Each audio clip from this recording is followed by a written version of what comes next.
हरे कृष्णा। वृंदावन बिहारी लाल की जय। बांके बिहारी लाल की जय। आध्यात्मिक यात्रा का आज 39वां दिन, 4 जून 2021, विष्णु पितामह स्तुति 9वां दिन।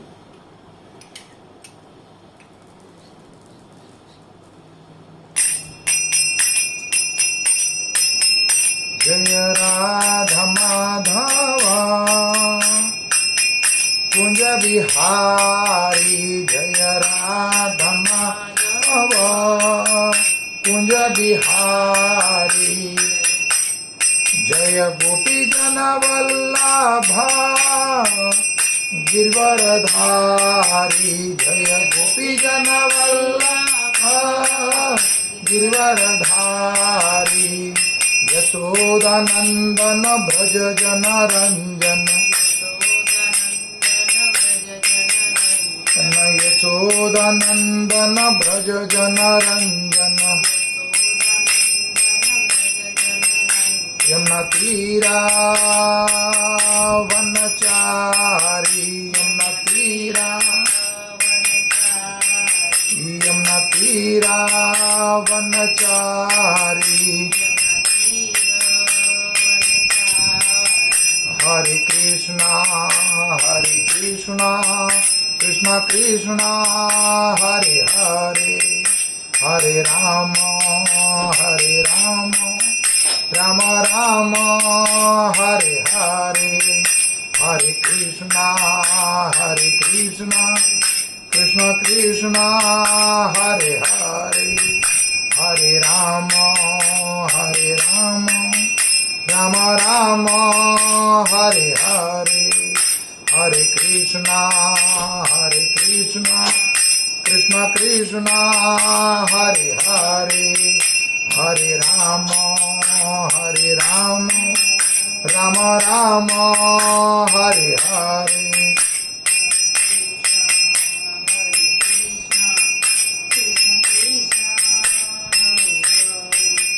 हरे राम राम राम। जय वृंदावन धाम वृंदावन धाम वृंदावन धाम, जय वृंदावन धाम, जय वन धाम वृंदावन धाम वृंदावन धाम, जय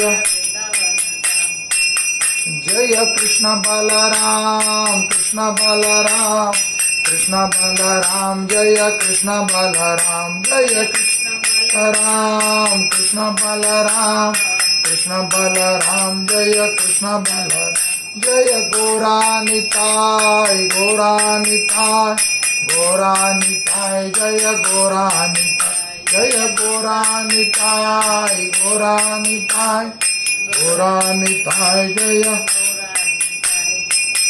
जय राधा श्याम सुंदर राधा श्याम सुंदर राधे, जय राधा श्याम सुंदर राधा श्याम सुंदर, जय राधा गोपीनाथ राधा गोपीनाथ राधे, गोपीनाथ राधा गोपीनाथ, जय राधा मदन मोहन राधा मदन मोहन राधे, जय राधा मदन मोहन राधा,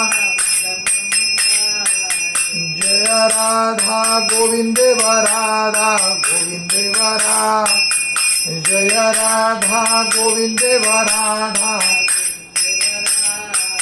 जय राधा राधिका रमन राधा राधिका रमन राधे, जय राधा पार्थ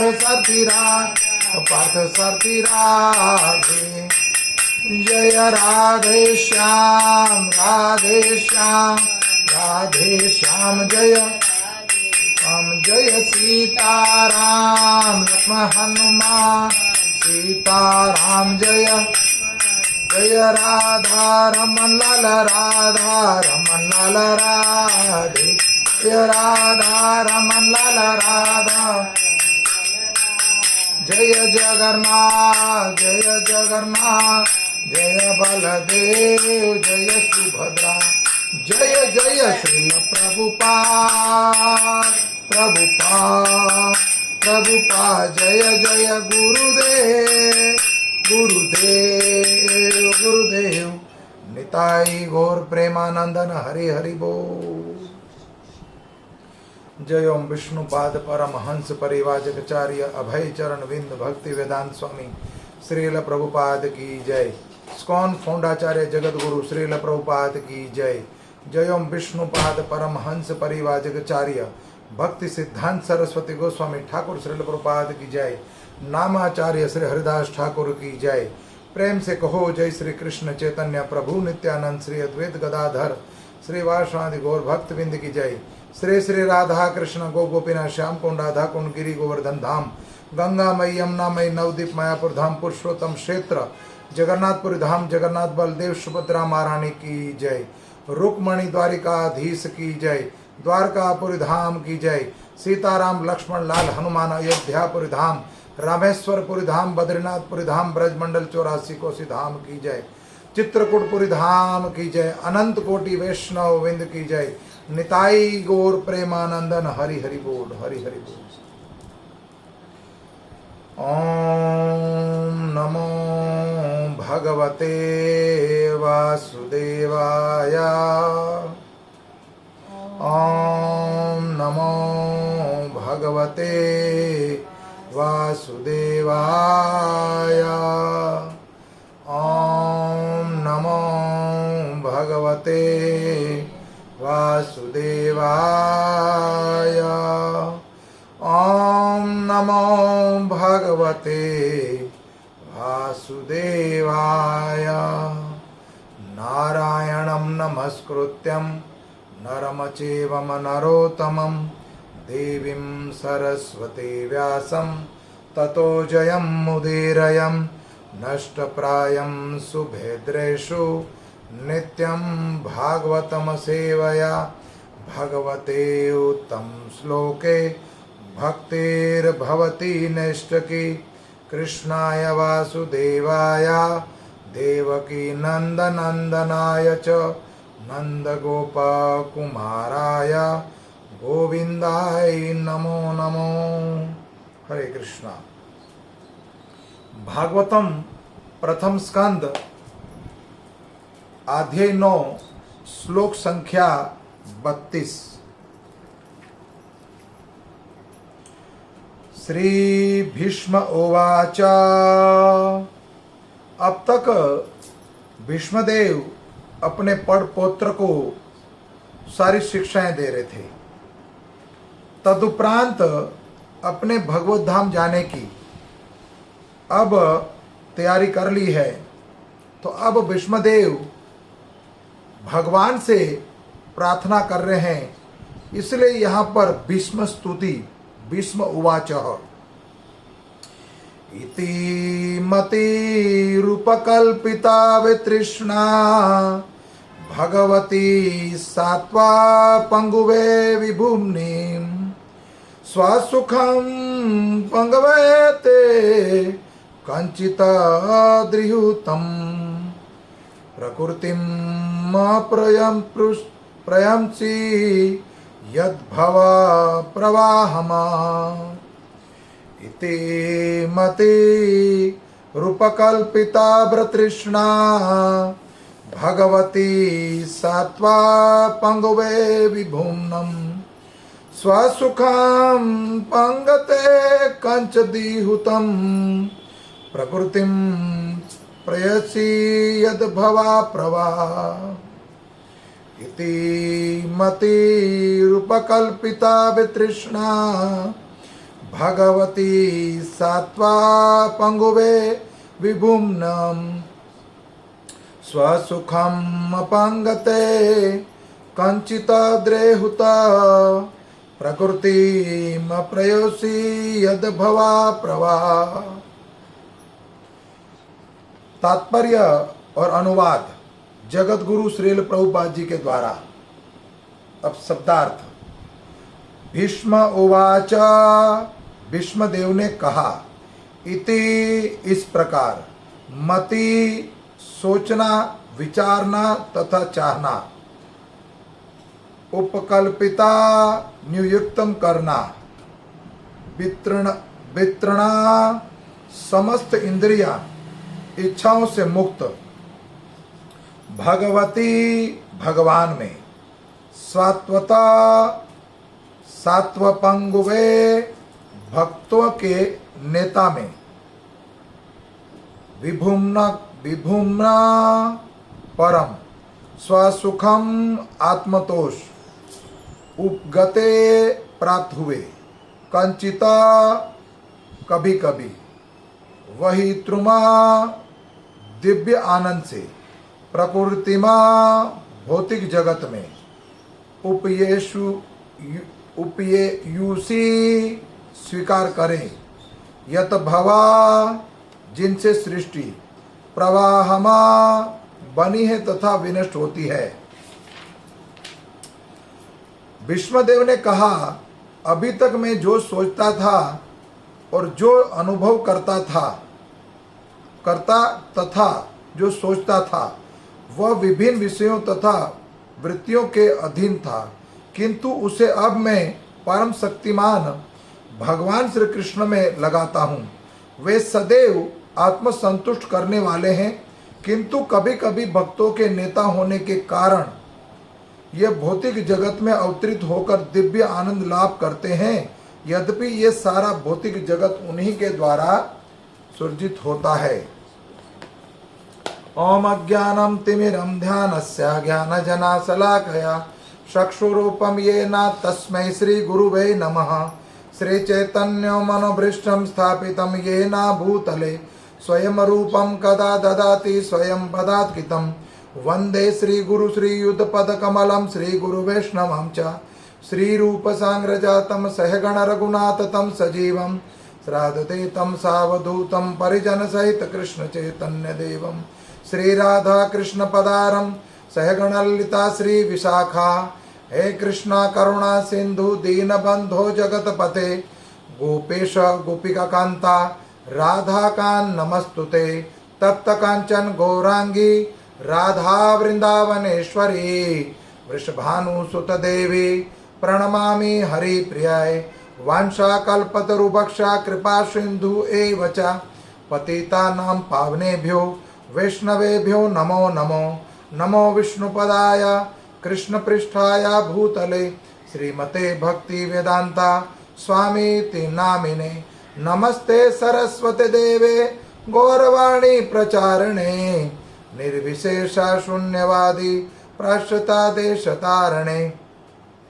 जय श्री कृष्ण चैतन्य प्रभो नित्यानंदा श्री अद्वैत गदाधर श्रीवासादि गौर भक्तविंद। हरे कृष्णा कृष्णा कृष्णा हरे हरे हरे राम राम राम हरे हरे। विष्णु पितामह कल अपने परपौत्र को ये ज्ञान दे रहे थे कि इस पृथ्वी में इस भूमि में प्रचुर मात्रा में अन्न रस दुग्ध फल फूल सब्जी इत्यादि सब कुछ प्रचुर मात्रा में है। लेकिन विष्णु पितामह को ये नहीं पता था कि कलयुग आएगा और कलयुग में सब कुछ व्यापार होना शुरू हो जाएगा। इस कली काल में कुछ भी नहीं छोड़ा। इस कली काल ने ऐसा दोष अपना प्रभाव दिखाया कि व्यक्ति भगवान का नाम अगर सिमरन करना चाहे तो नहीं कर सकता। ध्यान भटकाने के लिए अपने मन को भटकाने के लिए कलयुग ने अपनी माया का विस्तार इतना जबरदस्त किया है कि एक क्षण के लिए भी कोई ध्यान पूर्वक भगवान का नाम सिमरन नहीं कर सकता। और ये कलयुग के कारण संसार में सब कुछ व्यापार हो रहा है। यहाँ तक की व्याख्या क्या करूं, फल सब्जी अन्न इत्यादि तो बिकता ही है, यहाँ तक हवा पानी और मिट्टी तक बिक रही है। कुछ भी नहीं छोड़ा। पृथ्वी जल अग्नि वायु और आकाश ये सब कुछ बिक गया। ये संसार जो पृथ्वी जो धरोहर थी हस्तिनापुर की, ये हस्तिनापुर पूरी सृष्टि के चक्रवर्ती सम्राट थे महाराज युधिष्ठिर। मात्र भारत देश के नहीं थे, पूरा संसार, पूरा ब्रह्मांड एक राज्य था, भारतवर्ष। और ये पूरा साम्राज्य, ये धरोहर अपने परपुत्र को देकर जा रहे हैं। लेकिन विष्णु पितामह को ये नहीं पता था कि देश के कई टुकड़े हो जाएंगे। हजारों टुकड़े हो चुके हैं अब इस संसार, इस भारत देश के। और टुकड़े होने के बाद अलग अलग भाषाएं हो चुकी हैं, अलग अलग वितरण हो रहा है। और संसार में कुछ भी नहीं छोड़ा जो अपने पर पुत्र को दे के गए थे, सब कुछ बिक गया। ऐसे नेता और ऐसे शासक हो गए हैं कि कलमश संसार में कली काल ने ऐसा अपना प्रभाव डाला है कि किसी को नहीं छोड़ा, सबको दोषी बना दिया है। कोई ऐसा नेता नहीं बचा संसार में, शायद कोई हो ऐसा जो भगवत परायण हो, सकारात्मक हो। विष्णु पितामह तो चाहते थे, समझते थे कि उसका जो पर पौत्र है वो साक्षात धर्म के अंश है, तो वो भगवत परायण है, सकारात्मक है। तो संसार को कैसे चलाना, इस पृथ्वी लोक पे राज करने के बाद राज्य कैसे करना, उसका पूरा वृतांत सुना दिया है। लेकिन उनको ये नहीं पता था कि गंगा पर भी डैम बना दिया जाएगा और पृथ्वी भी बिकेगी, अन्न भी बिकेगा, प्रचुर मात्रा में जो प्रसाद है, फल और फूल सब बिकेगा, कुछ नहीं छूटेगा, सब कुछ कीमत लग चुकी सबकी। तो आगे विष्णु पितामह ये सारा ज्ञान देने के बाद ज्ञान, धर्म, राजनीतिक, सांसारिक, सामाजिक, पुत्र के प्रति, पत्नी के प्रति, स्त्री के प्रति, धर्म के प्रति, भक्ति के प्रति जो भी ज्ञान, सारे ज्ञान दे दिए। अब अपने बारे में जीवन सार्थक करने का समय, और अब समय आ गया है उत्तरायण का। उत्तरायण में जो व्यक्ति शरीर छोड़ता है वो सबसे शुभ माना जाता है। तो वर्णन है कि विष्णु पितामह अब शरीर छोड़ने वाले हैं। सिद्ध योगी अपनी इच्छा अनुसार उपयुक्त समय में भौतिक शरीर का त्याग कर इच्छित लोक को जा सकते हैं। भगवत गीता में 8:24 में कहा गया है कि स्वरूप सिद्धि व्यक्ति जिन्होंने परमेश्वर के हित को ही सब कुछ मान रखा था, सामान्यतः अग्निदेव के तेज के समय तथा जब सूर्य उत्तरायण में हो तब अपना शरीर त्याग करते हैं। जो व्यक्ति, जो योगी, जो भक्त उत्तरायण में जब सूर्य हो तब शरीर छोड़ते हैं, वो उसको इस प्रकार बैकुंठ का लाभ कर सकते हैं, बैकुंठ धाम, बैकुंठ जाने का लाभ प्राप्त कर सकते हैं। वेदों में ऐसे काल को शरीर त्यागने के लिए शुभ माना जाता है, शुभ गुण, शुभ अवसर माना जाता है, और इस सिद्धि योगी इसका लाभ उठाते हैं। योग सिद्धि का अर्थ है ऐसे श्रेष्ठ मानसिक अवस्था प्राप्त करना जिससे इच्छा अनुसार शरीर त्यागा जा सके। योगी किसी भी लोकों में तुरंत ही किसी यान के बिना, भौतिक वायुवान की आवश्यकता नहीं होती थी। वो हजारों करोड़ों योजन दूर तक योगी ऊंचे से ऊंचे लोकों में अल्प समय में पहुंच सकते थे, लेकिन भौतिकवादी के लिए ऐसा कर पाना असंभव है। यदि किसी उच्चतम लोक पहुंचने का प्रयास किया भी जाए तो लाखों मील, लाखों योजन प्रति घंटे की रफ्तार से चला जाए अगर, तब पहुंचने में लाखों वर्ष लग जाएंगे। अगर आज का मनुष्य अपनी बुद्धि से कोई लगाए दिमाग कि मैं सूर्य लोक, चंद्र लोक को पहुंच जाऊं, तो लाखों वर्ष लग जाएंगे। अगर कहते हैं हजारों की स्पीड से अगर गाड़ी चलाई जाए।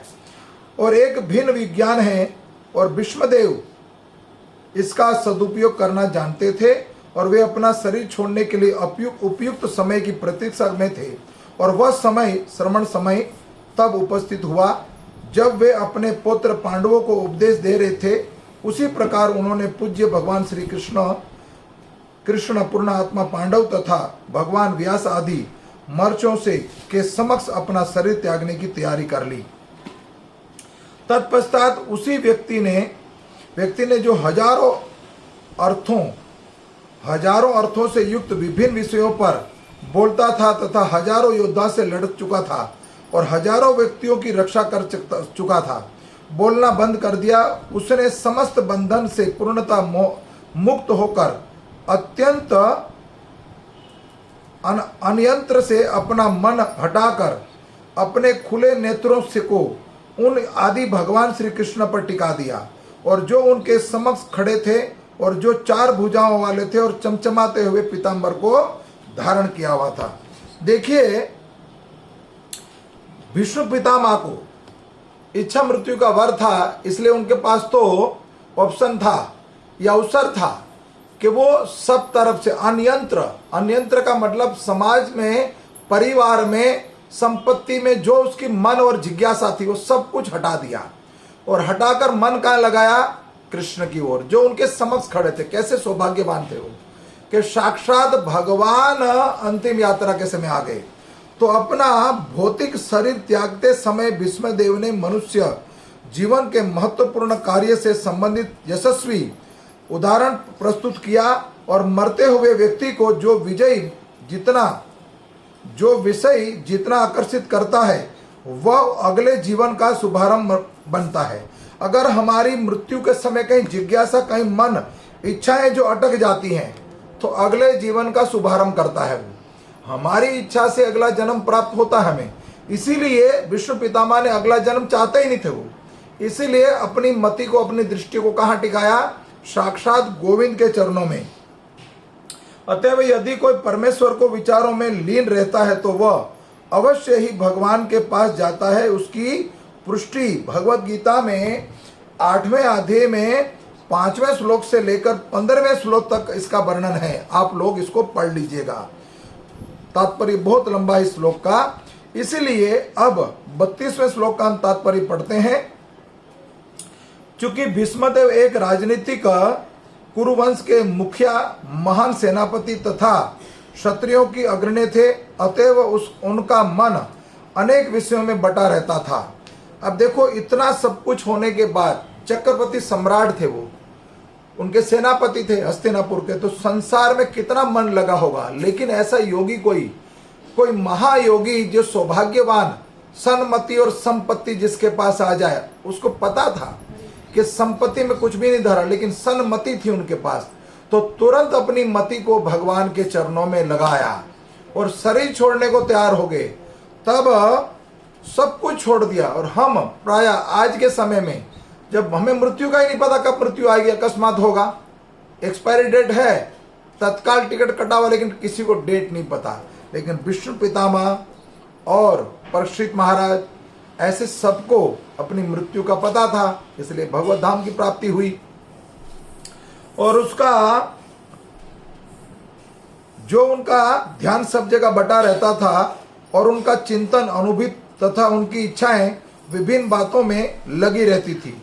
अब शुद्ध भक्ति प्राप्त करने के उद्देश्य से वे परम पुरुष भगवान कृष्ण पर ही सारा चिंतन अनुमित करना चाह रहे थे। वास्तव में भक्ति करने का सुंदर लक्षण है एक, कि जितना मन आपका आपके परिवार में लगा हुआ है, समाज में लगा हुआ है, पत्नी के साथ, बेटे के साथ, संपत्ति के साथ, या आपके व्यापार में या धन में, उसको डाइवर्ट करना है आपने। अगर भक्ति को तुरंत पकड़ना है, भगवान श्री कृष्ण को पकड़ना है, तो डाइवर्ट करना, घुमाना है, about the turn, U turn ले लीजिए आप। और जो कार्य अपने बच्चों में, जो आपकी मति, जो इच्छाएं लगी हैं, उन्हीं इच्छाओं को भगवान के चरणों में लगा दीजिए, तो तुरंत प्राप्ति हो जाएगी। ऐसा करना कठिन है, लेकिन अगर भक्ति योग करी होगी आपने, निरंतर अखंड स्मृति, भगवान, कोई भी कार्य करते समय आपकी मति अगर कृष्ण में लगी होगी तो अंतकाले भी लग जाएगी। लेकिन व्यक्ति कहता अभी भक्ति करने का समय नहीं, वृद्ध अवस्था आएगी तब भजन करेंगे। अंतकाले, ये 15 श्लोक जो मैंने बताए भागवत गीता के 8वें अध्याय में 5 से लेकर 15-10 श्लोक, अगर उसको पढ़ लोगे कि अंतकाले जिसकी मति मेरे चरणों में होगी, उसमें कोई संदेह नहीं हो मेरे धाम में प्राप्त होगा, उसको मेरा धाम प्राप्त होगा। भगवान भगवत गीता में अर्जुन को उपदेश दे रहे हैं, उसी का अनुचरण कर रहे हैं यहाँ पर विष्णु पितामह, कि अपनी मति को कहाँ लगा दिया? अंतकाले भगवान के चरणों में। और अब चिंतन, अनुभूति तथा इच्छाओं को केंद्रित करना चाहते थे। यहाँ पर उन्हें श्री कृष्ण को भक्तों का अग्रणी तथा सर्वशक्तिमान कहा गया है। यद्यपि भगवान कृष्ण आदि भगवान हैं, लेकिन वे अपने भक्तों के अग्रणी नेता भी हैं। भगवान के शुद्ध भक्तों में भगवान की सेवा करने की अतिरिक्त अन्य कोई भी इच्छा नहीं रहती। अतएव वे शाश्वत कहलाते हैं और भगवान ऐसे सात्वतों में अग्रणी है। इसलिए भीष्मदेव को कोई अन्य इच्छा कहीं नहीं हुई। तब तक मनुष्य कभी सभी प्रकार की भौतिक इच्छाओं से शुद्ध नहीं हो लेता, तब तक भगवान उनके नेता नहीं बनते। जब हम संसार से इच्छाओं से मुक्त होंगे तभी तो भगवान आपकी इच्छा पूरी करेंगे। लेकिन हम लोग भक्ति करने के बाद, दान करने के बाद, या पूजा पाठ करने के बाद, या कोई यात्रा या परिक्रमा करने के बाद अपनी जिज्ञासा प्रकट कर लेते हैं। यहाँ तक कि परिक्रमा लगाते लगाते इच्छा कर लेते, मेरी बड़ी बिल्डिंग हो, बड़ी गाड़ी हो, मेरे संतान अच्छी हो, बहू अच्छी आए, परिवार अच्छा हो, बिजनेस अच्छा हो। ऐसी इच्छाओं हजारों परिक्रमा लगा ली, हजारों बार जप कर लिए, लेकिन इच्छाएं भौतिक हैं। तो यहाँ विष्णु पितामह ने भौतिक इच्छाओं से अपना मन हटाकर, भौतिक इच्छाओं से ये बाधक है सब कुछ, संसार में ज्यादा प्रेम होना, संतान के साथ, पत्नी के साथ, व्यापार के साथ, गाड़ियों के साथ, संपत्ति के साथ ज्यादा अगर घनिष्ठ संबंध है, आपकी इच्छाएं ज्यादा रहती हैं उसमें, तो ये बाधक है भक्ति में। आध्यात्मिक जीवन में सबसे बड़ा बाधक यही है। इसलिए विष्णु पितामह संसार के चक्रवर्ती सम्राट के सेनापति थे। सब कुछ छोड़कर भगवद गीता में भगवान ने स्वयं पुष्टि की है कि वे भगवान की सेवा में निरंतर लीन रहने वाले शुद्ध भक्त के हृदय में भीतर उपदेश देते हैं। जो भगवान का निरंतर भजन करता है, भगवान अंदर से उनको उपदेश देते हैं। ऐसा उपदेश किसी भौतिक अभिप्राय से नहीं, अपितु भगवान के धाम वापस जाने के लिए दिया जाता था। भगवद गीता में 10वें अध्याय का 10वां श्लोक, भगवान सामान्य व्यक्ति के लिए जो प्रकृति पर अपना प्रभुत्व दिखाना चाहते हैं, न केवल उनकी इच्छा पूर्ति करके उसके कार्यों की साक्षी बनते हैं, अपितु वे अभक्तों को भगवत धाम जाने के लिए कभी कोई उपदेश नहीं देते।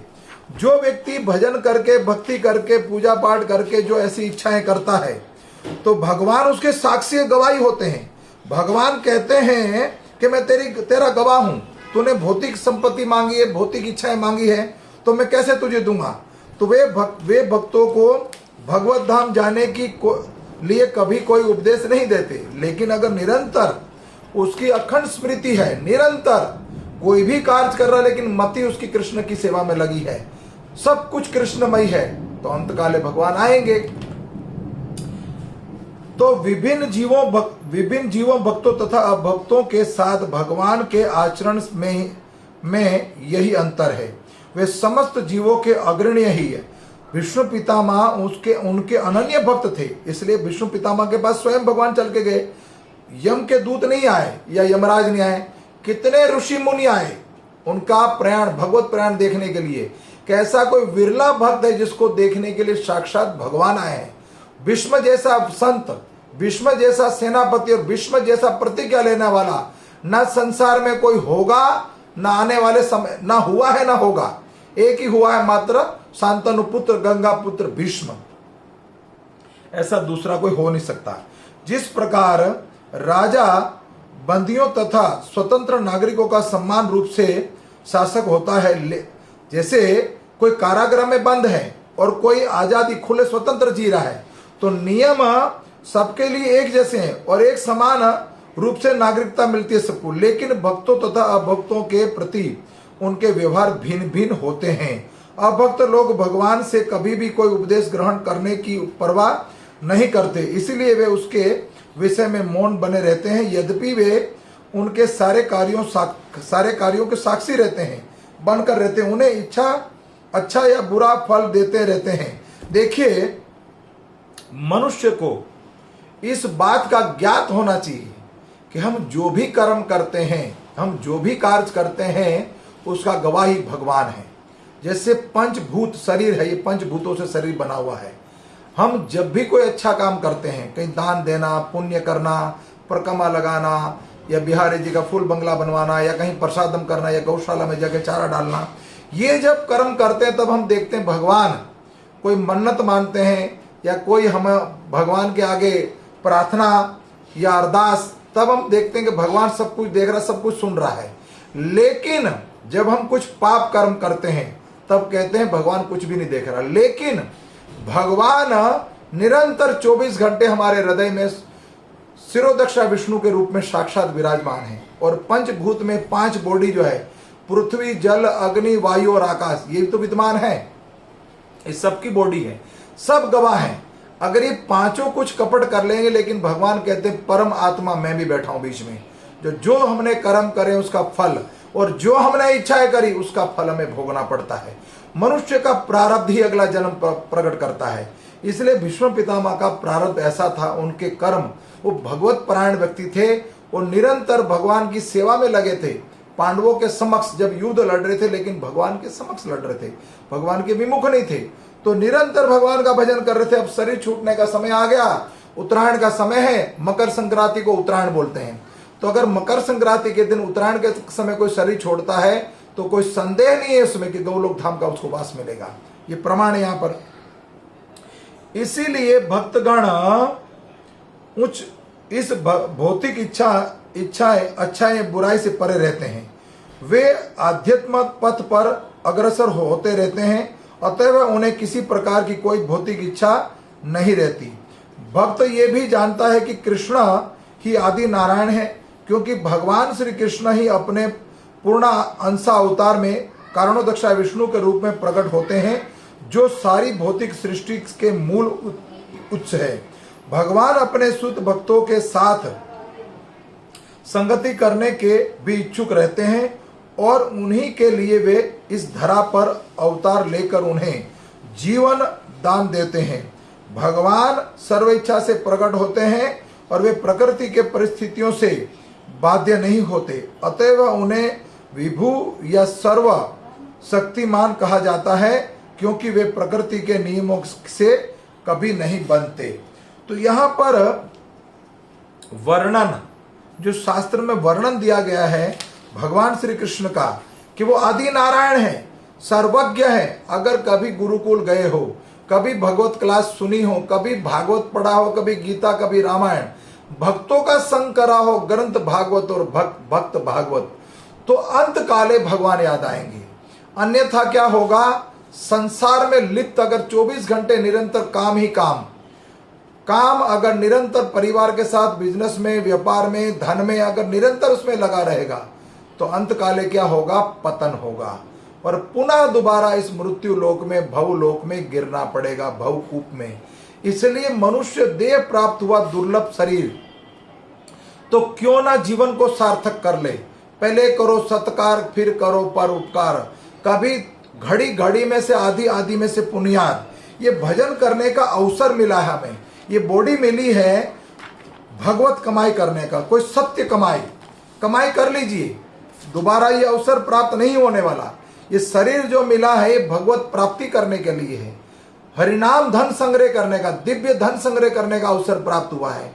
ये भगवत कृपा से मनुष्य देह मिला है, अन्यथा 84 लाख जोनी के बाद पुनः इतने शरीर भोगने पड़ेंगे, इतने कष्ट भोगने पड़ेंगे, फिर ये शरीर प्राप्त होगा। तो दुर्लभ शरीर है, और मृत्यु लोक में शरीर मिला है और भारतवर्ष में शरीर मिला है। इस श्लोक का मूल वाक्य है, वाक्य में मति उपकल्पिता, अर्थात जैसे इस श्लोक में आया उपकल्पिता का अर्थ है अपनी मति को भगवान में समर्पित करता हूं। विष्णु पितामह कहते हैं, जो अब तक मेरी मति संसार में लगी हुई थी वहां से हटाकर मैं आपके चरणों में लगा रहा हूं।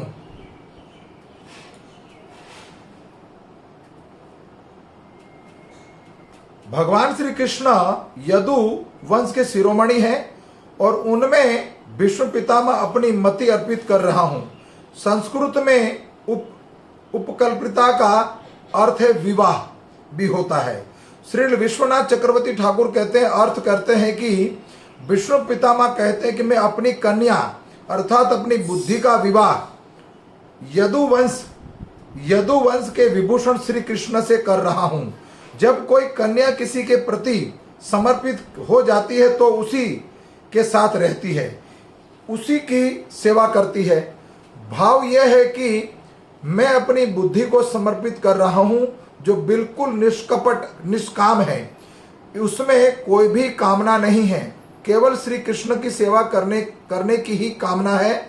ऐसे परम शुद्ध बुद्धि में आपको मैं अर्पित करता हूं। शुद्ध बुद्धि। विष्णु पितामह कहते हैं मेरी कन्या जो है अभी तक कुंवारी है, अभी तक ये व्यभिचारिणी नहीं है, ये पतिव्रता, एक ही पति के साथ वरना चाहती है। जैसे मीरा ने कहा मेरा एक ही पति गिरधर, तो विष्णु पितामह भी यहाँ यही उपदेश दे रहे, मेरी मति अभी तक कुंवारी है। तो जितने ऋषि मुनि खड़े थे वहां पर, जो इतने ऋषि मुनि आए थे देवलोक से, ऋषि लोक से, सत्यलोक, तपलोक और भूलोक से, वो सब सोचने लगे ये ब्रह्मचारी है और अपनी पुत्री का विवाह कर रहा भगवान श्री कृष्ण के साथ। कौन सी पुत्री? तो विष्णु पितामह ने खुलासा किया, उसका विस्तार से वर्णन किया कि मेरी मति जो है वो कन्या रूपी है। तो मैं यदुवंशी में जो श्रेष्ठ है भगवान श्री कृष्ण, उनके साथ विवाह करना चाहता हूं। विष्णु पितामह भगवान श्री कृष्ण की विशेषता बताते हैं कि वे विभु हैं, अर्थात उनसे बढ़कर संसार में कोई नहीं है। श्रीमद् भगवत गीता में कहा गया है कि न कहा गया है, अर्थात किसी भी विषय में भगवान के समान इस संसार में कोई नहीं है, फिर अधिक कैसे हो सकता है। कृष्णस्तु भगवान स्वयं, अर्थात श्री कृष्ण पूर्ण पुरुषोत्तम है, पूर्ण भगवान, 64 कला संपूर्ण है, सर्व सुखम पंगते, अर्थात जो अपने आनंद में निमग्न रहते हैं। श्री भगवान हमेशा अपने स्वरूप शक्ति में ही रहते हैं, उनकी चित्त वृत्ति कभी बाहर नहीं जाती, वे अपने अंदर ही आनंद लेते रहते हैं, अपने धाम में अपने परिकरों के साथ अपने चित्त को शक्तिक विलास से सुखी रहते हैं। जीव और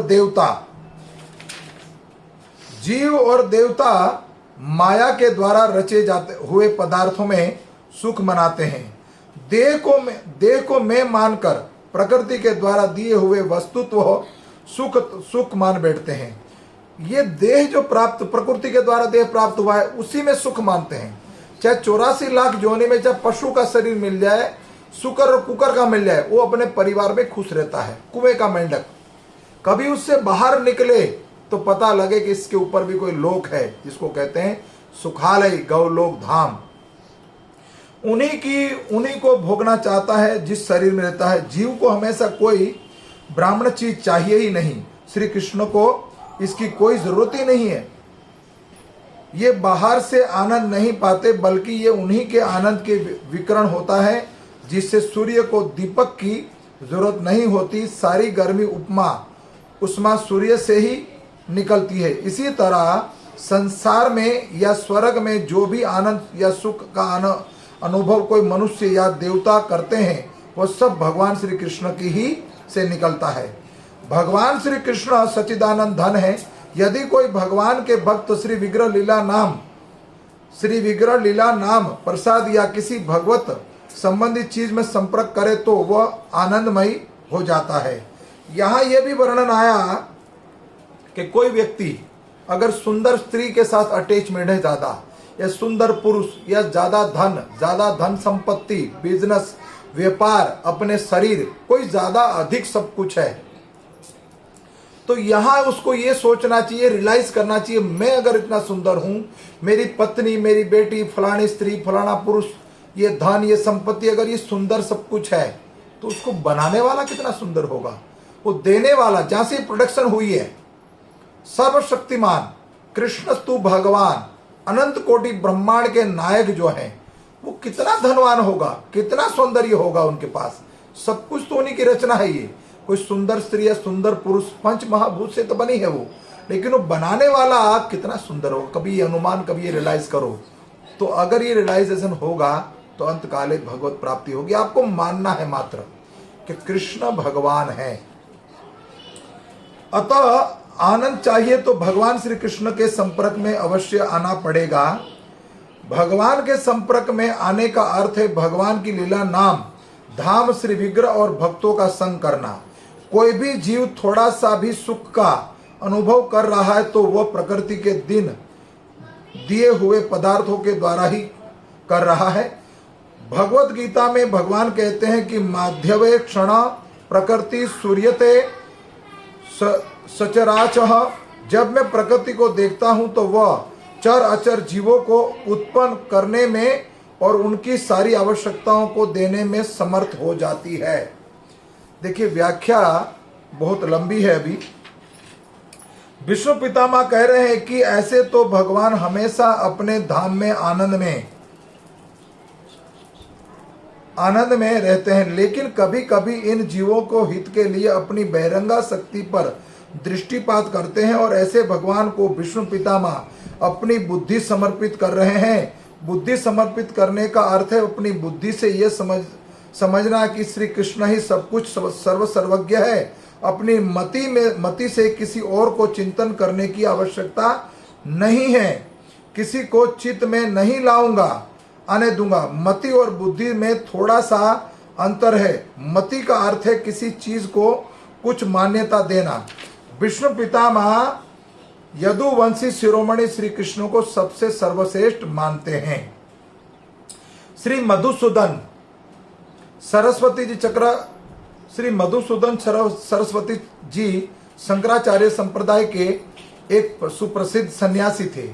उनको दूसरों को तर्क में परामर्श करने में बड़ा आनंद आता था। एक बार वृंदावन आए और एक दिन बांके बिहारी जी के मंदिर से निकलते हुए वैष्णव भक्त ने उनको पूछा, स्वामी जी केवल आप ही ब्रह्म है कि दूसरा कोई ब्रह्म है? उन्होंने संकिचित होकर कहा, नहीं, सर्वखिलवंद ब्रह्म सभी ब्रह्म हैं। फिर भक्त ने कहा, अच्छा तो फिर आप ब्रह्म दूसरे ब्रह्म को हराकर खुश कैसे होते हो? यानी अपने से अपने को तर्क में हराकर आप खुश हो रहे हो, ऐसा क्यों? ये वाक्य उनके हृदय में धस गया और मधुसूदन सरस्वती उच्च वैष्णव के चरणों में गिर पड़ा और इस दिन से तर्क करना छोड़ दिया। बाद में एक वृत सभा में उन्होंने स्पष्ट घोषणा की कि श्री कृष्ण के अतिरिक्त कोई तत्व नहीं है। अपने श्रीमद् भागवत गीता के टीका में उन्होंने लिखा है। तो यहाँ पर वर्णन और व्याख्या बहुत लंबी है, तो वाणी को विराम दूंगा, फिर कथा पुनः कल बोलेंगे। तो यहाँ पर यह बताया सर्वश्रेष्ठ 64 कला संपूर्ण भगवान श्री कृष्ण है, उसके अलावा संसार में कोई नहीं है। कुछ दिन पहले संसार में गीत भजन और क्या कहते हैं सॉन्ग आया था, जग ढूंढिया तेरे जैसा कोई दूसरा ना देखा मैंने, है ना, कुछ ऐसे ही था, बोल नहीं पा रहा हूं। तो यहां पर संसार में उससे ऊपर कोई है ही नहीं। सर्वगुण संपूर्ण श्री कृष्ण, 64 कला संपूर्ण। तो अपनी मति को कहीं लगाना है अगर अंत काले, तो भगवान के चरणों में लगाइए। लेकिन लगेगी कैसे? निरंतर अभ्यास होगा। तो अभ्यास कैसे होगा? मात्र संकीर्तन के द्वारा, कथा सुनने से, कथा बोलने से, या कथा पढ़ने से, या हरिनाम का संकीर्तन करने से, या फिर हरिनाम संख्या पूर्वक जपने से। हरे कृष्णा कृष्णा कृष्णा हरे हरे, हरे राम राम राम हरे हरे। वृंदावन बिहारी लाल की जय।